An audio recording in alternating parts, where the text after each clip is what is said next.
$15. Бул $15 1000 сом акча. Эгерде ушул регистрацияны айтпай маркетингди баштасак, анда бул дагы болбой калат. Адамдар ошон үчүн маркетинг планын эч жерин өзгөртпөй башынан баштап айтышыбыз керек. Ход $100. $100 потребительдер үчүн. $200 бизнес кылам дегендерге. $600 вообще жакшы. $100 2 бутылка витамарин алабыз. $200 4 бутылка. Ал эми $600 12 бутылка витамарин алабыз. Болбосо Отан заводтун сааттарынан каалаганыбызды сатып алсак болот. $100 кайра кийин биз ала турган личниктерден ала турган проценти 10%, 15 бул 200дүкү, ал эми 600дүкү 20%. Буга кечирээк токтолобуз. Ушул 100, 200, 600дүн бирөөсүн бир баскычын тандап алып, биз компанияга мүчө болуп киребиз. Мисалы үчүн жаңы келген адам сиз келдиңиз. Угуп көрүп компанияга мүчө болдуңуз. Сразу өзүңүздүн личный кабинетиңиз ачылат.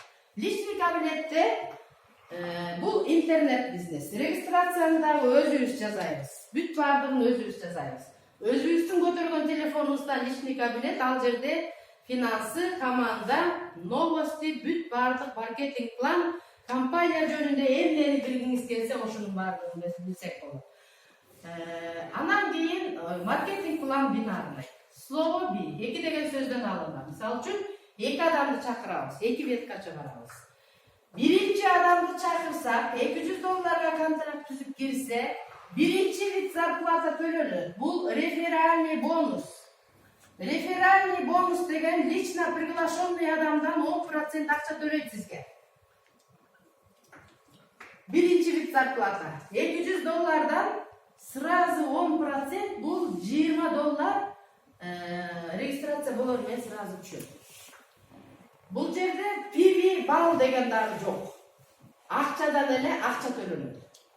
Андан кийин экинчи адамыбыз $600 контракт түзүп кирсе, анда бул жактан дагы $60 түшөт.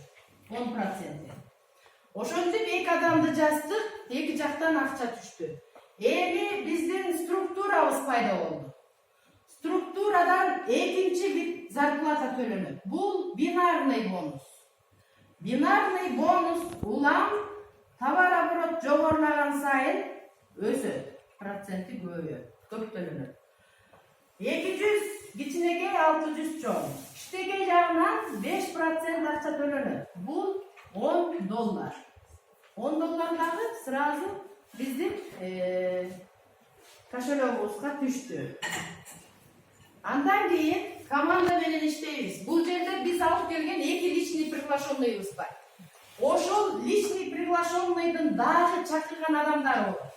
Ушулардын бардыгынын товарообороту сиздин командаңыздан саналат.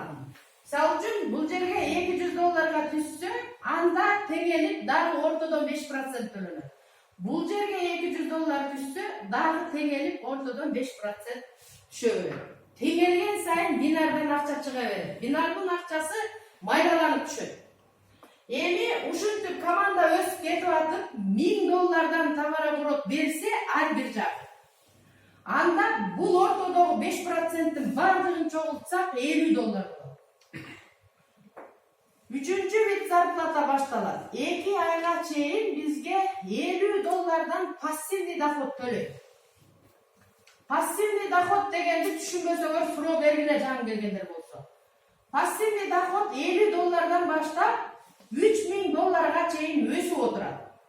Мисалы үчүн $50 айтканга аз эле болот да, 3,5 сом экен эмне деп. А бирок ошондон башталат. 3,5 сомдон баштап $3000 чейин, 210 000 сомго чейин өсөт. $3000 бүгүнкү күндөгү курс менен 210 000 сом. Ушул кантип өсөт эми бара-бара. Үчүнчү вид зарплата пассивный доход.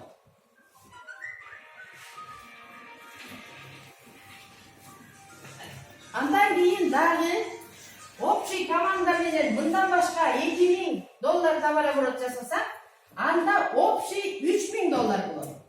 Эгерде $3000 товар оборот болсо, биздики анда дагы 2 айга чейин $100 компания пассивный доход төлөйт. Бул жердеги 5% акча бүт бардыгын чогулса $100 болот. Ошентип команда менен улам өсө беребиз. Дагы $5000 товар оборот жасасак, общий $8000 болот. $8000ге жеткенде компания 3 айга чейин $150 акча төлөйт. $150 бүгүнкү күндө серьезный эле акча, 10.000 сом. Ай сайын 10.000 сом айлык алып иштеген кишинин айлыгында.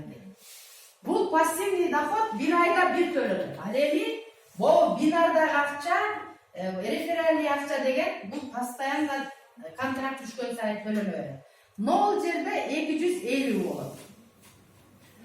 Андан кийин дагы общий команда менен иштеп атып, биздин товар оборотубуз 12.000 дагы берилсе, кошулса, анда бардыгы $20.000 болот. Эгер $20.000 жетсе, анда 6 айга чейин бизге $200 компания пассивный доход төлөйт. Пассивный доходду постоянный зарплата деп түшүнсөк болот. Бул жердеги 5% акча бардыгын чогултканда $600. Ушуга чейин 5%тен төлөдү. Эми дальше кетебиз. 20.000ге жеткенде 4-чү вид зарплата, статусный доход. Статусный доход бүт компанияларда бар. Бирок көбүрөөк товар оборот бергенде башталат да. Ал эми бул жерде $20.000 товар оборот бергенде статусный доходдун биринчи белеги бул путевка. $700 путевканы бесплатный сизге подарка. Маркетинг планды жазганда мына көңүл бөлүп бардыгын доскага батырып жазыңыздар. Көбүңүздөрдү мен көрүп атам. Бул статусный доход батпай калат. Анан башына чыймелеп коюп атасыңар. Үчүнчү ушул жерде алмаштырып жатасыңар. Алмаштырбагыла, мен окуп экзамен тапшыргам, точно ушундай окуткан башында. Эми андан ары 60.000ге жеткенде дагы 40.000 товар оборот берсек. 60.000ге жеткенде бизди 12 айга чейин пассивный доход берип атат. 12 ай деген канча? 1 жылга чейин $500 компания пассивный доход төлөйт. $500 бүгүнкү күндө биздин Кыргызстан үчүн $500 жакшы акча. $500 ай сайын акча алсак, 1 жылга чейин дальше нар жакты баскычтарга жылабыз. Ортодогу бинардагы акчаны бардыгын чогултсак, бул $2.400 болот. Андан кийин дагы команда менен кетип атабыз. Общий дагы 90.000 бере турган болсок, бул жагы $150.000 жетет. Эгерде 150.000 товар оборот кылсак, анда 18 айга чейин дагы $750 бизге пассивный доход төлөйт. Телефонду өчүрүп койгоч.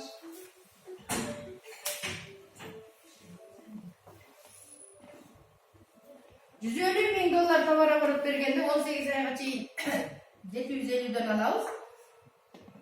Бул жерде 5.400 бинардан алабыз. Бардыгын чогултса, бул жерге чейин 6% болот.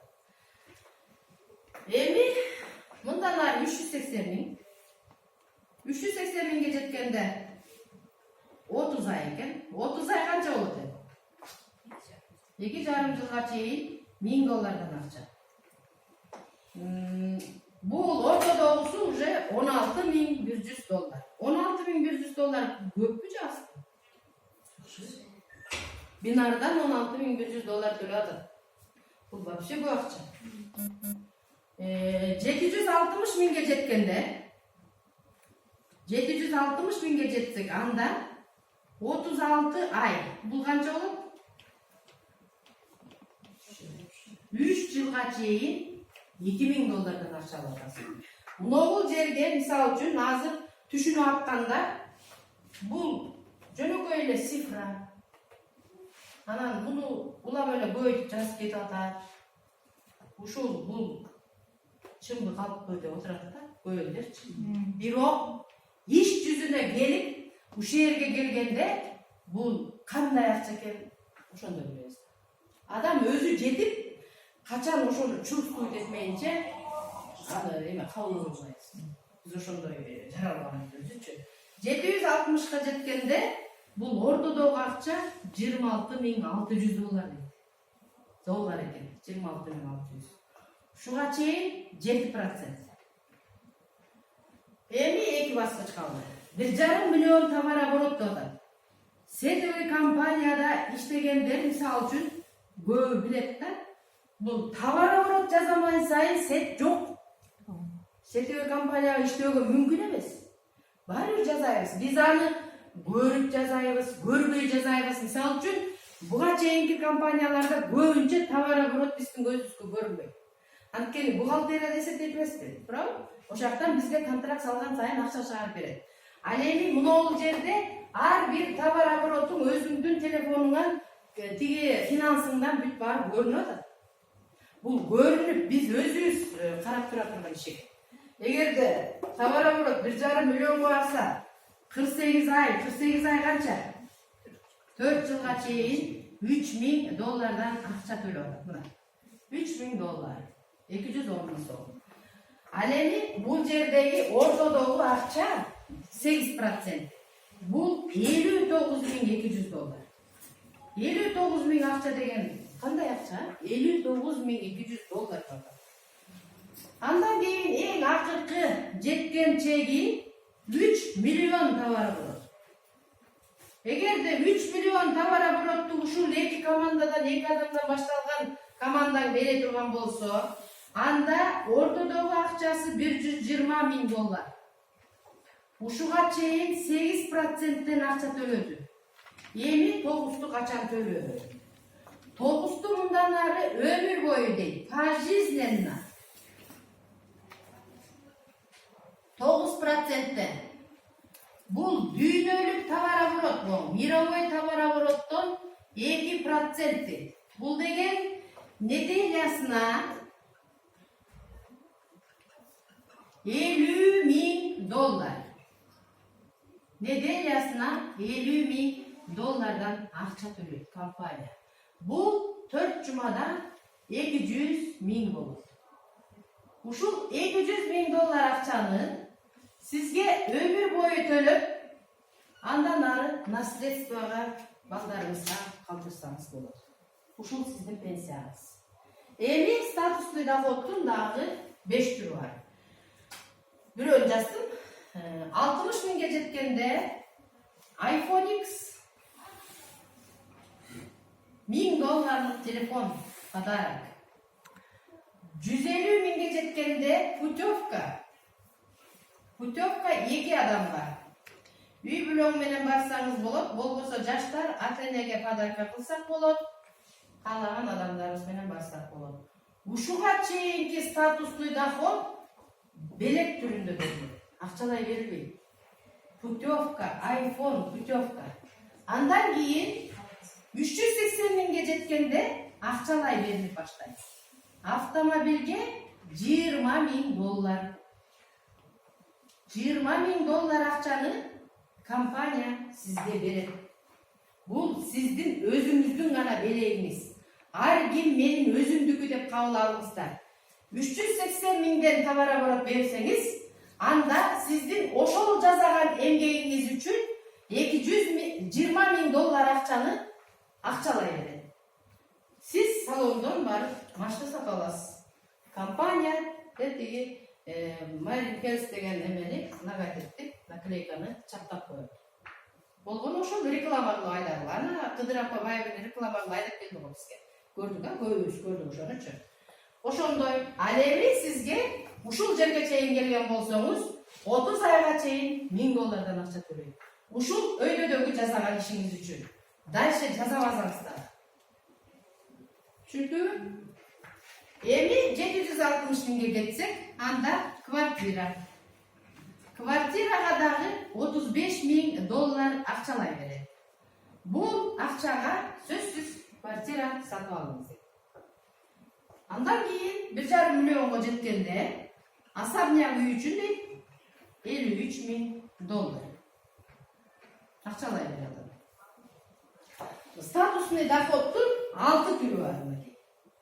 Ушул 6 түр доходту ар биринин тушуна жазып айтып берсеңиздер, бул аябай түшүнүктүү жана жеткиликтүү болот.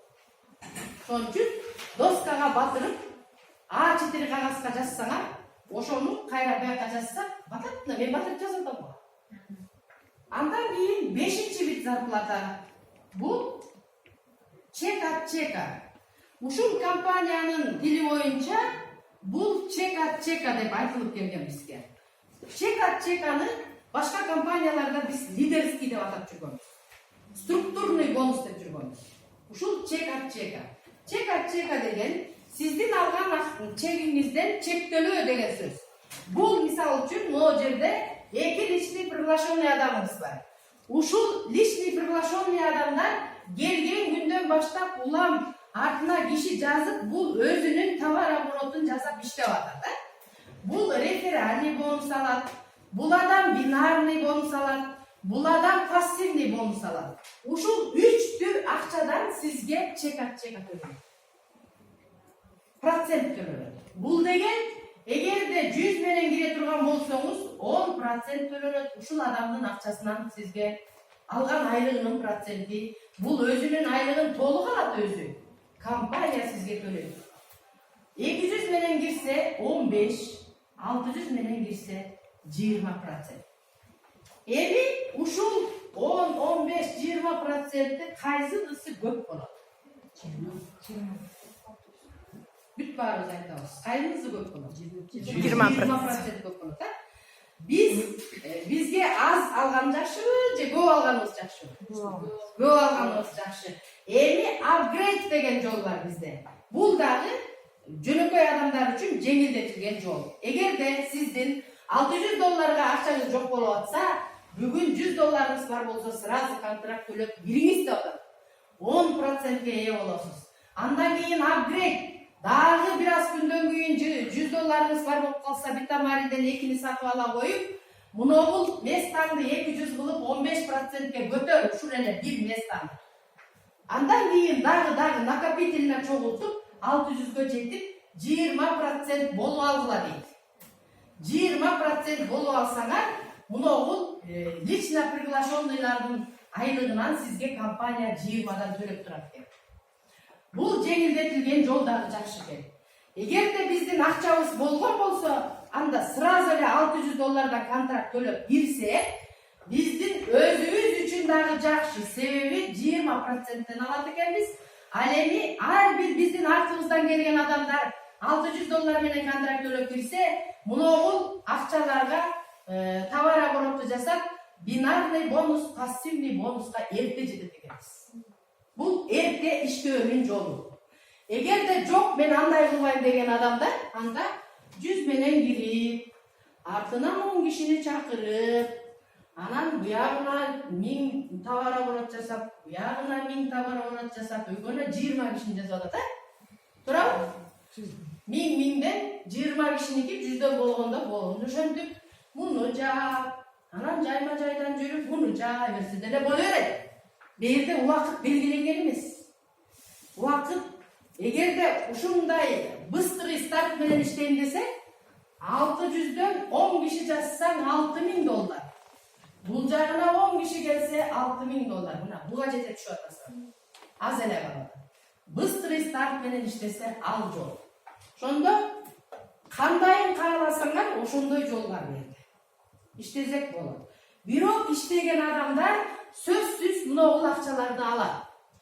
$500 алып аткан бизде адамдар бар бул жерде. $200 алып аткандар бар. Ал эми бул 150-150лөр уже бүт бардыгын алып атышат. Жанагы Казакстандагы эжеке 750 бүтүп буга чейин жетип калды го мына. Ошон үчүн биздин деле Нурсатанын бир буту кетти миңге чейин. Бир жагы теңеп кетип атат. Болот, бул ийгиликтин туу чокусуна эч ким жете элек. Эч ким жете элек. Бул туу чокусуна бүгүн сиз келип быстрый старт менен иштеп жете берсеңиз деле боло берет. Эч ким эч кандай чектөө койгон эмес. 24 саат бою регистрация жасай берсек боло берет. 24 саат бою. Зарплата ежесекундный бердечи. Kontrakt жазаган сайын сизге акча түшө берди. Маркетинг план ушундай. Эми 6-чы вид зарплата бар. Бул депозит. Депозитке ар бир өзүбүздүн келип иштеп баштагандан баштап алган акчабыздын 10% депозитте сакталат берди. Депозитке сактагандын максаты эмне? Максаты адамдар бул акчаларды алганда бүт эле продукция албайбыз, бүттүгүз эле жок кыла беребиз да башка жактаргачы. Ал эми бул жерде компания өзү 10%-ин чогултуп сизге продукция берет экен. $100 жеткенде алып денсаулыгыңыз үчүн ичип коюңуз. Дагы 100 жеткенде улам алып иче бериңиз. Бул депозиттеги акчадан дагы реферальный бонус төлөнөт. Депозиттеги акчадагы мыногул товар оборотко кошулат. Андан кийин эми мыногул $150,000 товар оборотко жеткенде компания директор деген статус берет. Бул директор болгондон кийин мындан ар жакка чыккан акчалар көбүрөөктөн чыгат, көптөн депозитке акча топтолот, мындан ары накталай акча ала бересиз. Депозитке баары ал экен жок. Маркетинг план ушундай. Подтверждение бир жылда бир кайра жок. Болду ушу бир кирдиңиз болду ушу менен кетебиз иштеп. Этап, цикл, урезание жок, активизация жок. Милдеттүү түрдө сиз товар оборот жасап турбайсыз. Акча керек болсо гана товар оборот жасайсыңар. Айлык алдыңар келсе гана товар оборот жасайсыңар. Маркетинг план ушундай. Сурооңуз болсо